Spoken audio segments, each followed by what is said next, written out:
Good day, Grand Rising, everyone. Welcome to the House of Odom podcast.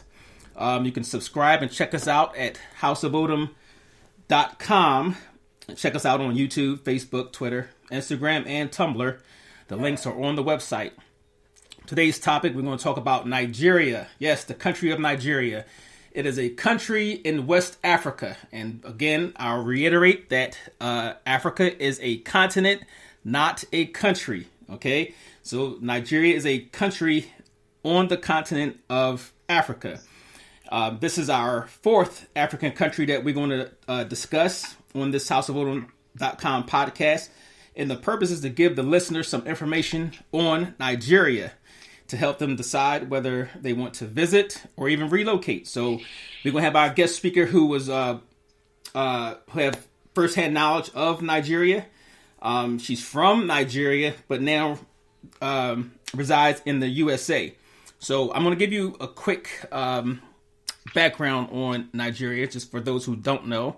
Again, it's in West Africa. They have access to the Gulf of Guinea. Very big country as far as the population goes.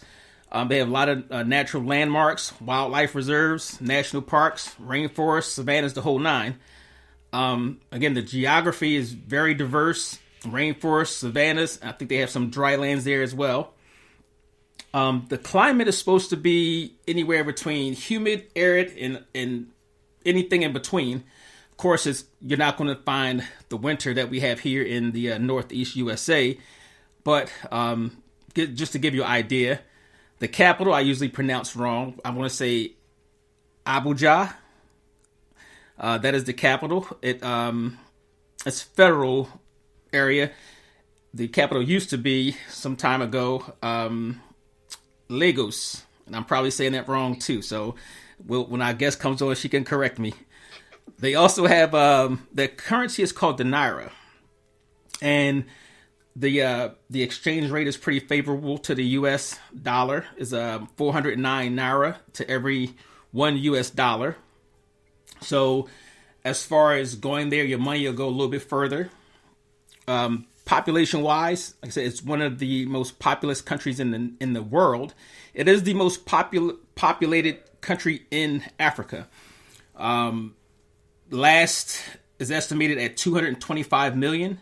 The 2020 census had it at 206 million. And back in 2010, it was 158 million. That's a big, huge increase from for 10 years. Back in 2020 was estimated at about 122 million. And I say estimated because we all know it's very difficult in getting the actual count of the population of anything. For those who care, the ratio of men to women is 102, a little bit over 102 males to every 100 females. So it's more favorable to females. So there's a lot more males than females. Not a lot more, just 2 for every 100. But that is significant since they have 225 million people. Again, it's one of the richest African countries as well, with a $514 billion GDP. Is not the most wealthiest in terms of GDP per person, but a lot of money circulating in Nigeria. Some of the history, it is said that Nigeria, that area over there, was settled like some 1100 BC. That's a long time ago. 1100 BC. And the people came from the area of the Middle East, traveled across Africa and settled there in what is now Nigeria. And you'll hear people say the Empire of Benin, which is probably the most popular or most known. And I'm pretty sure I'm going to mess this one up, but it's Oyo Empire and the Kingdom of Inri. Okay.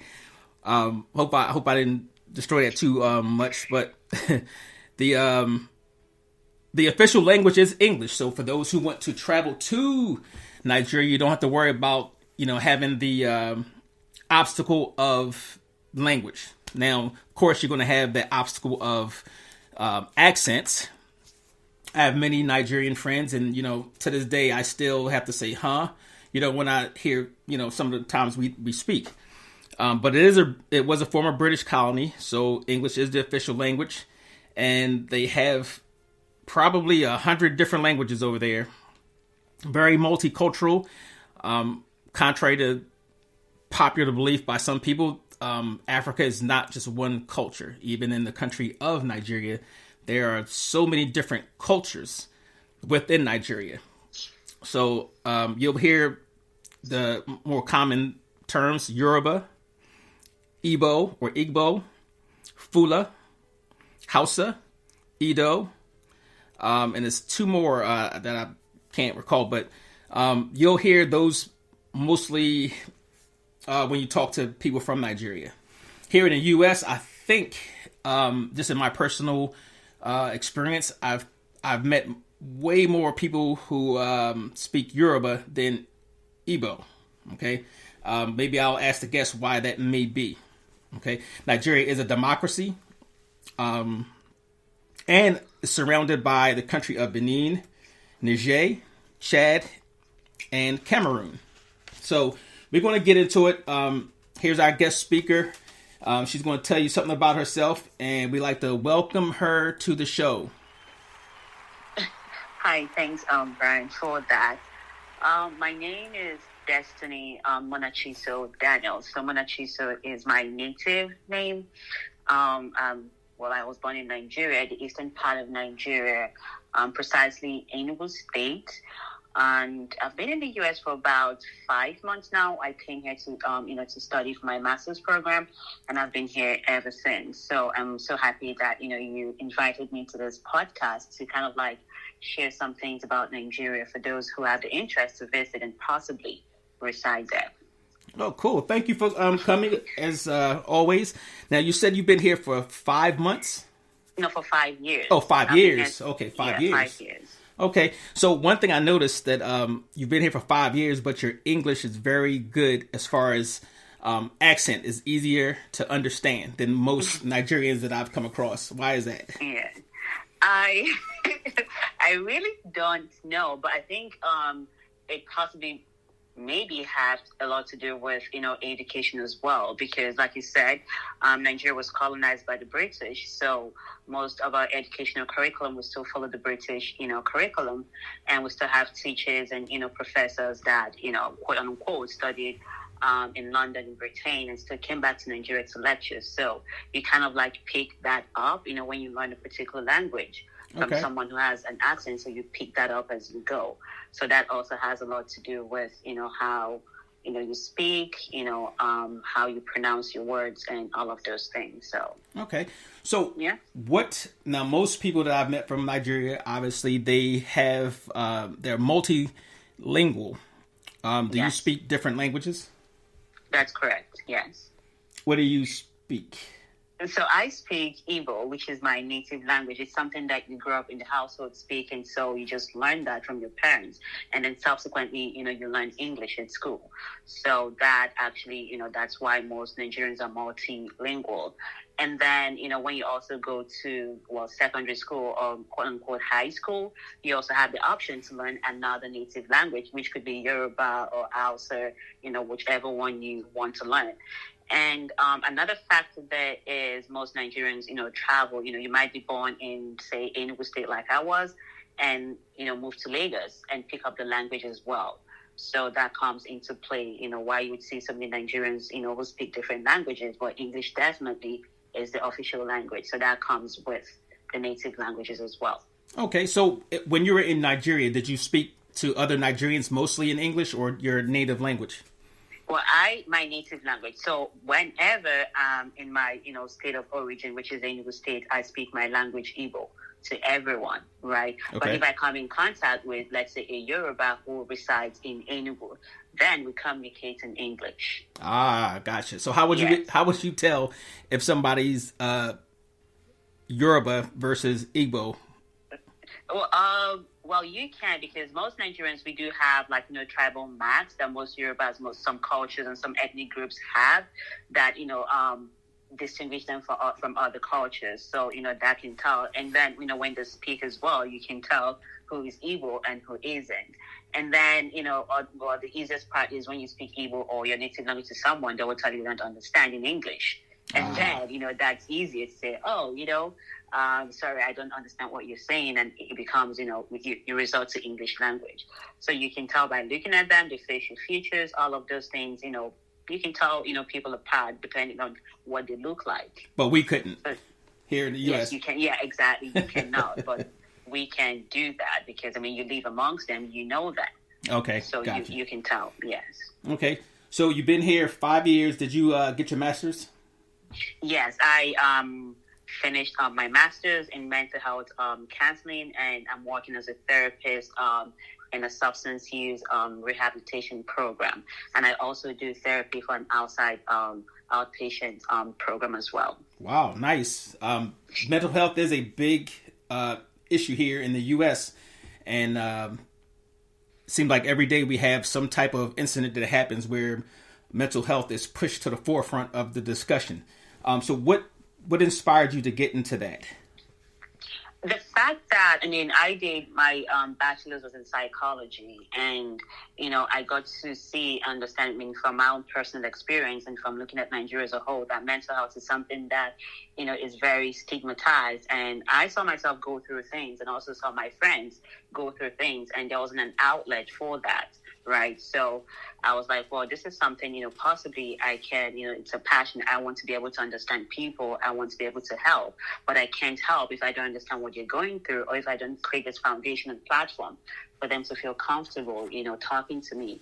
So, that pushed me to, come to the U.S. to kind of like, get more knowledge and insight. So that way, somewhere down the line, because that's definitely what I want to do, to go back to Nigeria and create this, safe space for people to actually come in and, be seen and heard, helped with their struggles. Yes.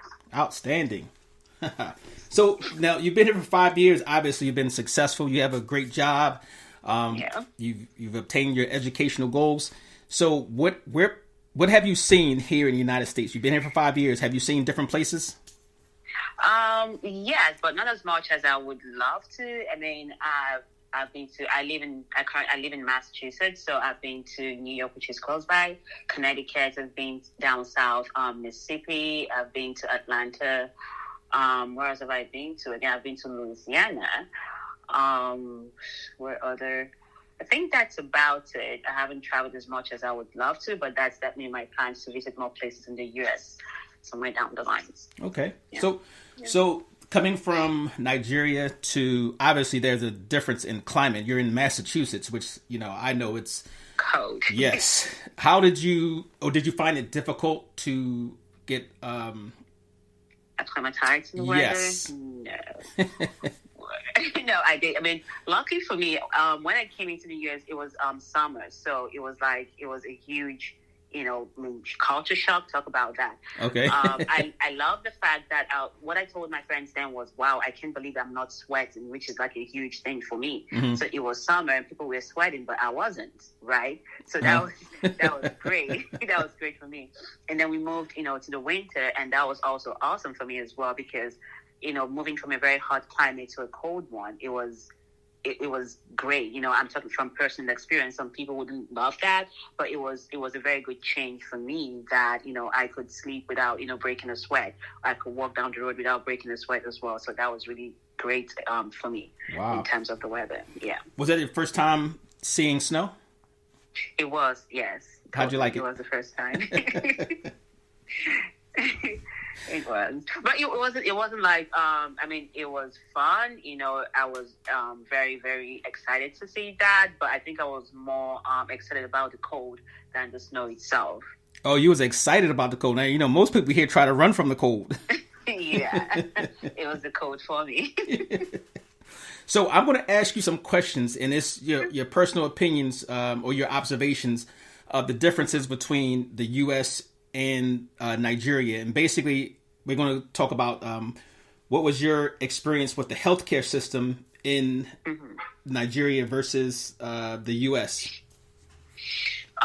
Well, with the U.S., the fact that, you have, insurance-based opportunities to assess healthcare was something that was that I really appreciated, right? Because then I could put a certain amount, away every paycheck or every month, towards healthcare, which is something that Nigeria doesn't really offer. So you pay out of pocket most times. Okay. If you need to go to the hospital, and then, you run into the problem of people who can really afford that huge bill that comes with that. So what you see is people avoiding to go to the hospital because they can't, pay up front, for the health costs. So I think that is something that was one very huge, difference. I mean, we do have very great hospitals and healthcare in Nigeria. You have all of those things, high-end hospitals, but it all depends on your financial level and ability to afford those hospitals, if that makes sense. Yes, it does. So I guess that would affect the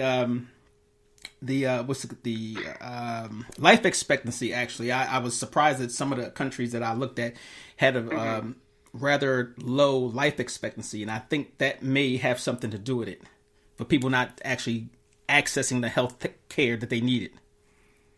Are we talking about electricity here? No, just life. Just, you said life. Yes. Yeah. I mean, I think another thing is, we do, like most Nigerians, I'm not saying most Nigerians, but most people believe in, natural remedies, right? So you have people who are used to taking herbs, or, they just don't want to, go through the whole westernized medications and things like that. So some people just prefer to go the traditional route to do that. And the fact that, the food that we eat as well, because most things are like organic and natural, so that also increases life expectancy. So in that, you see people who, quote unquote, do well. You don't have all those, diabetes. We have them, but not as prominent as it is in the Western world. You have, diabetes, cancer, all of that. So it's not as much in Nigeria, I mean, from my own opinion. So what you see is people who are, pretty much healthy, so what's the point of going to the hospital if, they'll be fine. And the financial aspect too deters people from going as well. So, So I guess the food there, they don't have everything pumped with a whole bunch of drugs and sugar and salt and stuff like that. No, everything, is fresh. It's rare to find, frozen this, frozen that. I mean, we do have that, but it's rare to find that. People just go to the market and buy things all fresh from, the farmers. Okay. And that's it. Yeah. So, in regards to real estate, I know it's different over there. Like, it's more likely that people would have to buy homes without carrying a mortgage. What is the difference in real estate prices compared to, Nigeria and U.S.? Real estate, with everything, you definitely have to look at the exchange, the currency, the exchange, rate, and all of those things. But, when it comes to buying, I mean, people rent, but I think buying a house in the long run is you buy your land, you build it to your own taste, and you own it outright. Okay. Right? So there isn't that added longevity of paying for mortgage all through your life, and then your kids inheriting your mortgage as well. So if you can save up the money to just buy up your house, then that's yours, and you can modify, do whatever you want with it, and then possibly sell it if it's just a land or your house, sell it, and then you're making more money from it. So, but, with the U.S., you have to factor in the mortgage, the taxes, property tax, all of those things. And, when investments, real estate, I think I would say Nigeria is better off in that aspect than the U.S. I mean, from my own opinion. From your experience. So the apartments, are there plenty of places to live? Like, say, if somebody wanted to come from the U.S. and visit Nigeria, how easy would it be to obtain an apartment? Very easy, as long as you have the money. You would get... it falls back to, your financial strength, Okay. If you have the money, you would definitely get an apartment wherever you want. You will get it. Okay. So I would imagine that most people here, if they want to make an investment in Nigeria, land would be land is always a good investment anywhere, I believe. But real estate and renting apartments or whatever would probably be lucrative there. Yes, I would say, I mean, for me, rental apartments sure would work, but depending on the location, and the kind of tenants that you put into the apartment, right? Okay. And yeah, and then agriculture is also something that is really growing in Nigeria, so that would be something else people can look into. Oil, it will always be very lucrative, so that's another, investment opportunity that people can look into. Okay. In Nigeria. Yeah. So you mentioned agriculture. Now, again, we're going to talk about food later, but as far as agriculture, what are some of the things that Nigeria is known for, or that we can expect if we want to go there and say, hey, I would like to taste this particular fruit or vegetable? So I'll start with the food.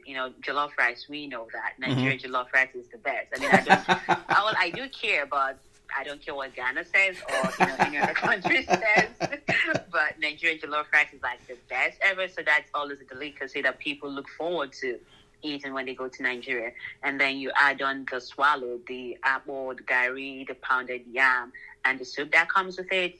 The fruits, you name them, we have them. And this is like fresh out of, the trees. So there's nothing like it's been rubbed over with preservatives, nothing like that. So fruits, yeah, we definitely have that in abundance. Okay. So then you have your yam.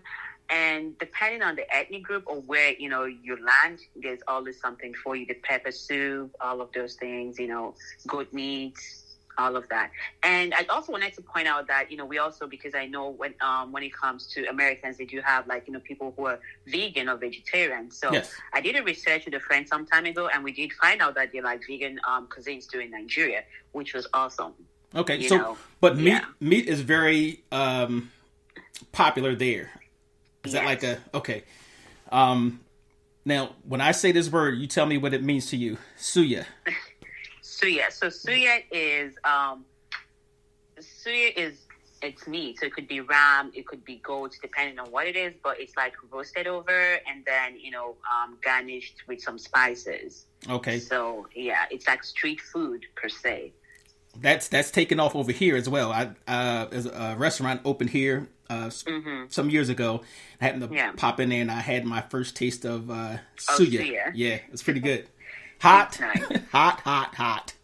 But it's pretty good. It's spicy. Yes, that's the thing. The suya spice, that's the pepper and all of those things that makes the tummy kick a little bit. Yeah.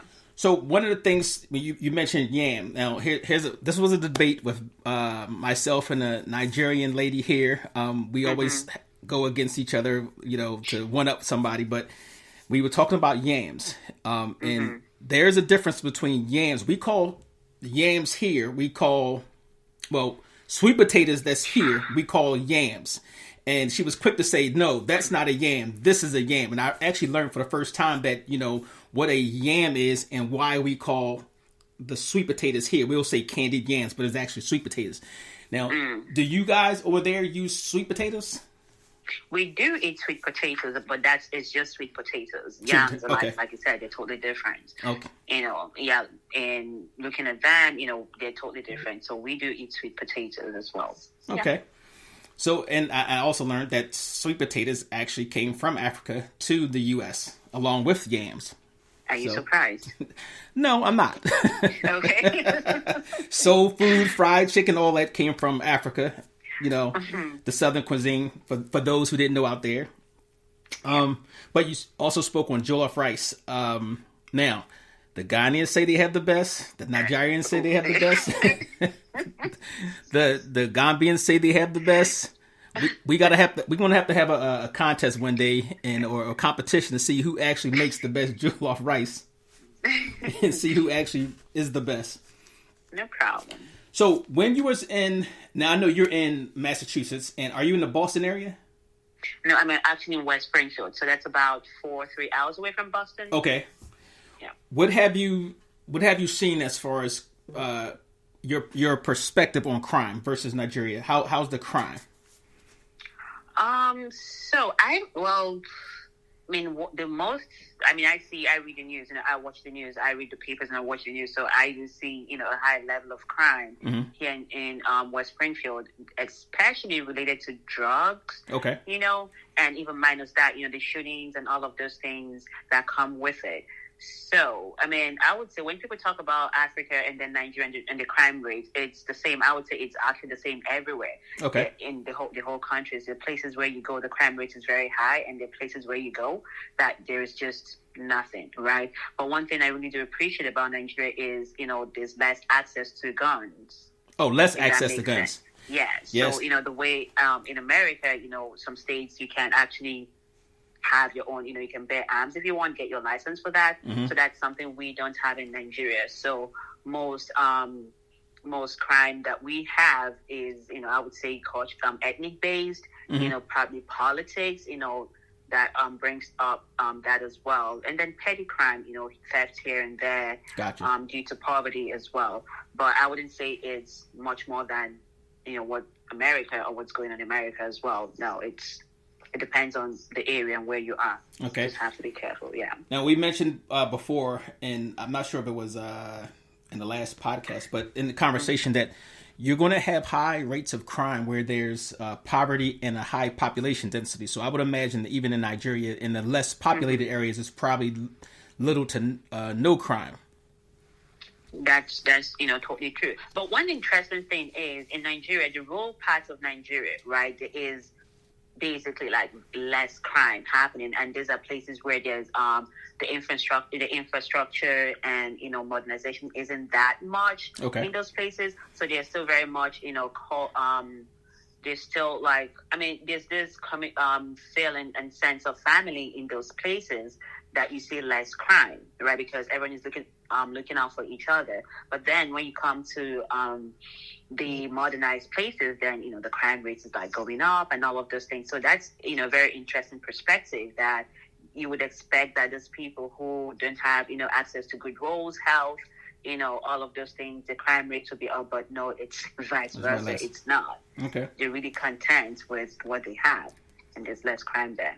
So actually, we're going to go into infrastructure. Okay. Now, I've had a few friends from Nigeria, like I said, and one of the things that they often talked about was the electricity or electricity grid. Mm-hmm. Now, compared to the U.S. and some of the other places that you've been to, I'm sure you've been to other countries. How is the infrastructure in Nigeria as far as water, electricity, internet, and road conditions?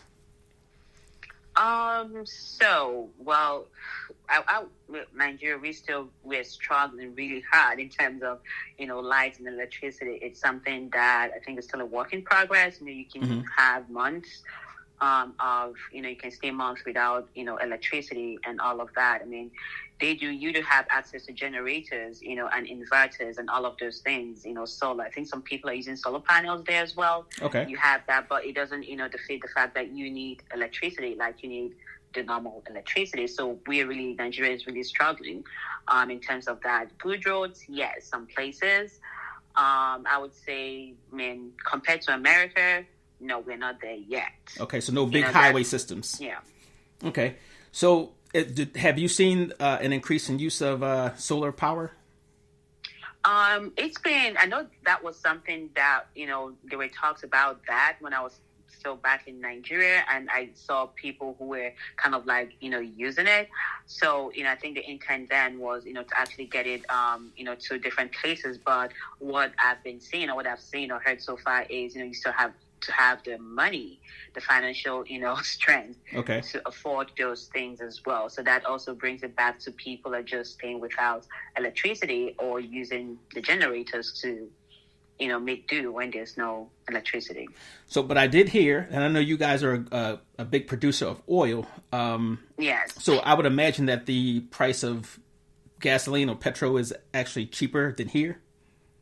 I would imagine that too, but, sometimes that's not the case, depending on what political, wave is going through the country.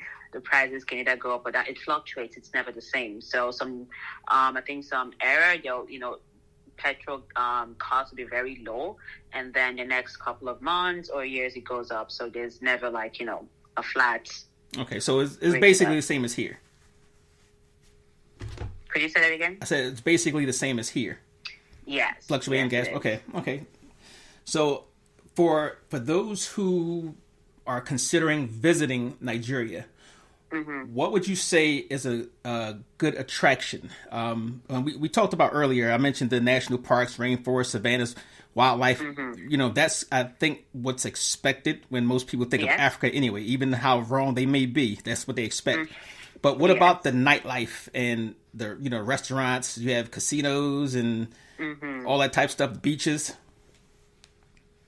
Yeah, so definitely. So we do have, all of those things, the Aso Rock, Abuja, which is the capital. So they can do the Aso Rock, they can go to Yankari Game Reserve, all of those things. The nightlife, Lagos, I tell people Lagos is like the states that never sleep. So it's just like being in Vegas, you don't sleep. It's, party after party, you're clubbing, you're doing this. Really? Food. Yes. Food. Awesome. So one thing, the great thing about Nigeria is, whatever you're looking for, there are states, that you can find that. If you're going there just to rest, then head over to Cross River, Calabar, Ebonyi State. Those are like, more peaceful. Okay. Just walk around, sightseeing and come back to your place. But if you want to have fun and dance, Port Harcourt is there, Lagos State is there, Abuja too, which is the capital, has like, good, life as well. So, depending on what you want, there are different states for you to explore. Okay, so if what do you guys have like that one place that's the tourist capital of the country? Yes, that would be Lagos. Lagos, okay.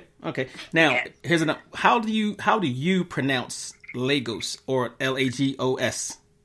It's Lagos. Lagos. Yeah. Lagos. Okay. Lagos. Lagos. Yeah. Okay, not Lagos like I pronounce it. It's Lagos. Okay. All right. So, we talked about the healthcare, real estate, crime, infrastructure, food, which is like one of my favorite topics, actually. What is the national food? Okay, so that is tough, right? Because Nigeria, even though it's a country, it's quite, diverse. So, yeah, that is tough. So if you ask me, being evil, what would that be? I would tell you, swallow pounded yam and egusi soup or ha soup, things like that. If you ask a Yoruba, they will tell you it's amala and ewedu, right? And then if you ask an Hausa, they will tell you that is what's the national food? Tuwo, So it's not, we don't have like a one major food, because every ethnic group would tell you it is theirs or it's this or that. For me, I wouldn't eat amala, which is a Yoruba delicacy. I don't eat that. I don't like it. Okay. So, but I will tell you, speaking as as an Igbo, that it would be swallow. It would be pounded yam, apple with egusi soup or ha soup, and the jollof rice. But I think the jollof rice is something that everyone eats anyway. So probably we can go with that. Okay. So, we talked about jollof rice. I got sidetracked. I like the jollof rice. So in the different ethnic groups, everybody has their own way of doing things and eating. When you got here, what thing did you pick up that you actually liked? What food did you say, hey, I never had this before, this is it? In the U.S.? In the U.S. No, unfortunately, nothing. Nothing? I mean, I still eat, I rarely eat out. I really do, because it doesn't have enough spice for me. So I cook. I do my own cooking. So there isn't, nah. So you've not learned to make any American dishes?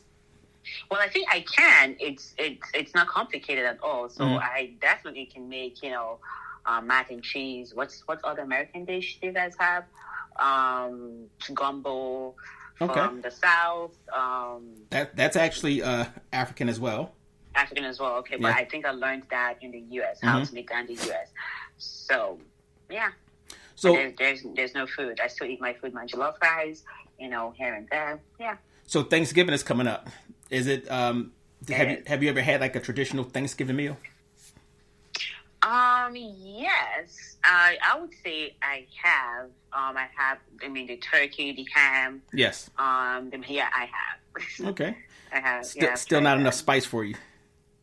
Sorry. Still not enough spice for you. No. It's never right. There's never that amount of spice. I don't know why. There's just something. I think you It's guys, always missing. as they must give you spicy, milk in when you're children. I had this. I'm trying to remember what it was called. It was something really really spicy. It was a Nigerian food. God, I can't remember, but it was really spicy, and I just tasted a little bit of it, and I was done.